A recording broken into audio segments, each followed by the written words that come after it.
Ես Բերքեջեսն եմ, Առատ ջրմուղի մասին բեսթսելերի հեղինակը։ Իմ գիրքը ես սկսում եմ Պաբլոյի և Բրունոյի մասին պատմությունով,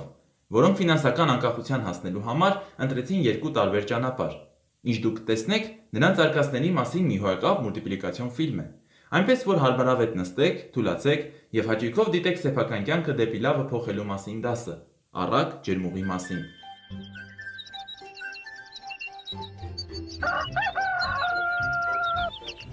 Հեռու, փոքր գյուղում, ճկնաղ հովտում ապրում էին երկու ընկեր՝ Պաբլոն և Բրունոն։ Նրանք երկուսն էլ երիտասարդ էին, երազում էին իրենց համար ավելի լավ կյանքի մասին։ Նրանք հաճախ կիսում էին միմյանց հետ իրենց երազանքներն այն մասին, թե ինչպես նրանք կդառնան գյուղի ամենահաջողակ մարդիկ։ Նրանք չէին խուսափում ծանր աշխատանքից և միջոց էին փնտրում երազանքներն իրականացնելու համար։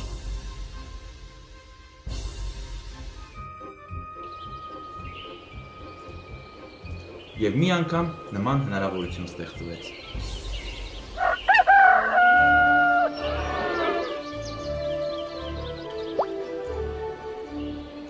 Գյուղապետը որոշեց երկու մարդ վարձել, որպեսզի նրանք Սարի գագաթին գտնվող աղբյուրից հովտի միջով դեպի գյուղ ջուր կրեն։ Վարձատրությունը կախված էր ջրի քանակից։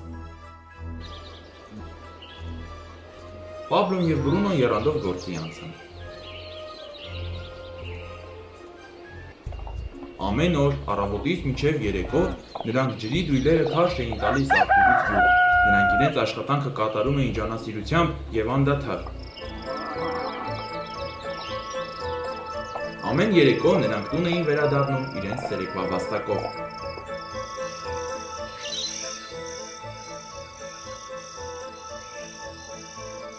Բրունոն գոհ էր իր աշխատանքից և վաստակած գումարից։ Նա վստահ էր, որ այդ աշխատանքը թույլ կտա նրան իրականացնելու իր երազանքը։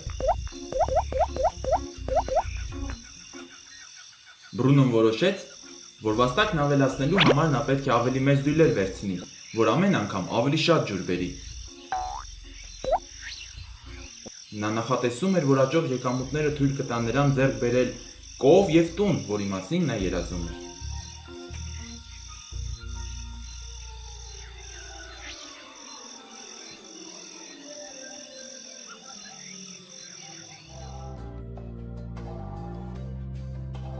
Իսկ ահա Պաբլոն գոհ չէր։ Ամեն օրվա ավարտին նրա ձեռքերն ու մեջքը ցավում էին։ Նա իրեն սպառված էր զգում։ Պաբլոն փնտրում էր շատ վաստակելու ավելի հեշտ միջոց։ Եվ ահա մեկ անգամ նրա գլխում մի միտք ծագեց։ Նա պատկերացրեց, թե ինչպես կկառուցի մի ջրմուղ գյուղին լեռնային աղբյուրից ջուր հասցնելու համար։ Այդ ջրմուղը նրան հնարավորություն կտար ավելի շատ ջուր տրամադրել գյուղին, առանց դույլեր քարշ տալու։ Շուտով նա խանդավառվեց այդ գաղափարով և անցավ նախագծելուն։ Իհարկե Պաբլոն կիսվեց իր ընկեր Բրունոյի հետ և առաջարկեց միանալ աշխատանքին ու միասին կառուցել ջրմուղը։ Բրունոն որոշեց, որ այդ գաղափարը անիմաստ է։ Նա միայն մտածում էր այն գումարի մասին, որը նա վաստակում էր հիմա, և թե ինչպես կարելի է վաստակել ավելի շատ։ Նա համարում էր, որ ջրմուղ կառուցելը կխլի նրա ժամանակը և նա իր նպատակներին կհասնի անհամեմատ ուշ։ Փոխարենը նա ավելի մեծ դույլեր ճարեց և սկսեց ավելի արագ ջուր կրել։ Նա վստահ էր, որ այդ միջոցը թույլ կտա նրան ավելի շատ գումար վաստակել։ Պաբլոն որոշեց ջրատարը մենակ կառուցել։ Նա հասկանում էր, որ դժվար է լինելու և շատ ժամանակ կխլի մինչև ջրատարի ավարտը։ Պաբլոն գիտեր, որ շինարարությունը մի քանի տարի կտևի, բայց նա կենտրոնացել էր իր գաղափարի վրա։ Ամեն օր նա աշխատում էր և առաջվա պես ջուր էր կրում, բայց հանգստյան և ազատ օրերին նա լարված փորում էր քարքարոտ հողը և կառուցում էր իր ջրմուղը։ Առաջին ամիսը առանձնապես ոչինչ չտվեց։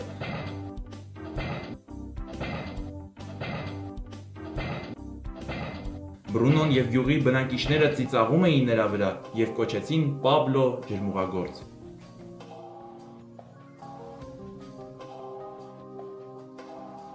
Մինչդեռ Բրունոյի եկամուտները կրկնապատկվել էին։ Նա մեծ տուն և կով էր գնել։ Նրա կյանքը փոխվել էր։ Այժմ աշխատանքից հետո նա իր ժամանակ անց էր կացնում բարում, վայելում այն ամենը, ինչ տալիս էին նրան ծանր աշխատանքով վաստակած փողերը։ Բայց Բրունոն չէր էլ գիտակցում, որ ամեն օր կրած դույլերի ծանրությունից նրա մեջքը կռացել էր, դեմքը նիհարել, իսկ մարմինը հյուսվել էր։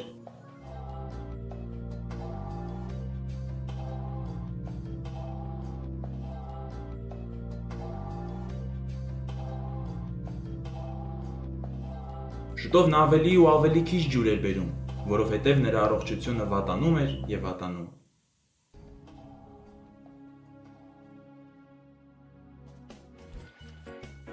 Իսկ Պաբլոն ամիս առ ամիս աշխատում էր։ Վերջապես շինությունը ավարտված է։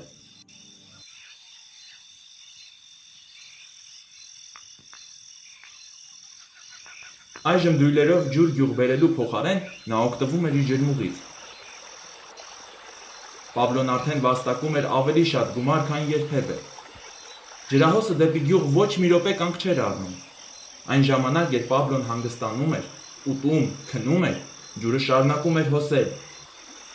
Պաբլոն երջանիկ էր։ Նա կարող էր հպարտանալ սեփական հեռատեսությամբ, աշխատասիրությամբ և համառությամբ։ Հիմա փողերը հոսում էր իր կողմը այնպես, ինչպես հոսում էր ջրմուղի ջուրը։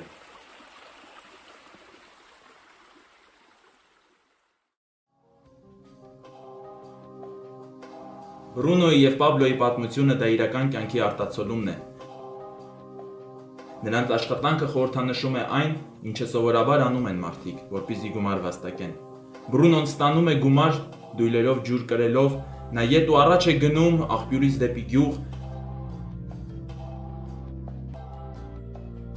և եկամուտը ավելացնելու համար նա պետք է կամ ավելի հաճախ գնա գա, կամ ավելի մեծ դույլեր վերցնի։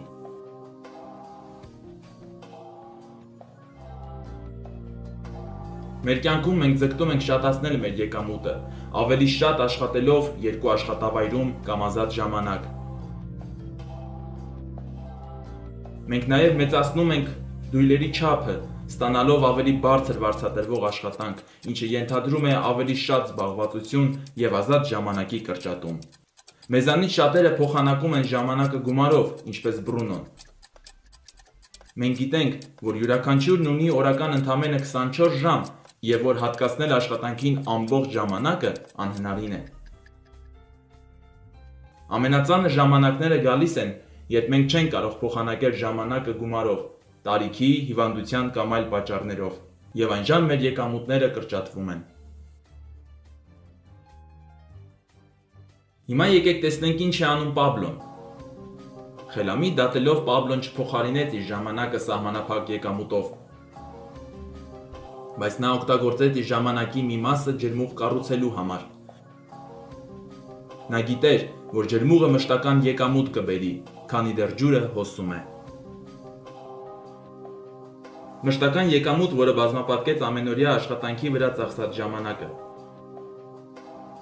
Պաբլոն գիտեր, որ մի օր տարիքի կամ հիվանդության պատճառով նա չի կարողանալու փոխանակել իր ժամանակը գումարի հետ։ Պաբլոն գիտեր, որ եթե նա կարողանա գործի դնի իր ջրմուղի գաղափարը, ապա նա ընդամենը պետք է աշխատի ջրմուղը կառուցելու համար։ Ջրմուղը կառուցելուց հետո Պաբլոն ջրահոսը հսկելու և պահպանելու հնարավորություն ստացավ։ Նա համոզվեց, որ իր եկամուտը շարունակում է աճել։ Պաբլոն մեզ ցույց տվեց, որ վաստակելու համար մենք չպետք է մշտապես փոխանակենք մեր ազատ ժամանակը գումարով։ Կա ավելի լավ ճանապարհ։ Իսկ դու ինչպես։ Միթե դու Բրունոյի պես ես, որը փոխանակում է ժամանակը գումարով։ Թե դու ինչպես Պաբլոն ուզում ես կառուցել և պահպանել ջրմուղը մշտական եկամուտ ստանալու համար։ Եթե քեզ հետաքրքրեց սեփական ջրմուղ կառուցելու գաղափարը, կապվիր այն մարդու հետ, որը տվել է քեզ այս շնորհանդեսը։ Դու կարող ես կառուցել քո ջրմուղը այսօր։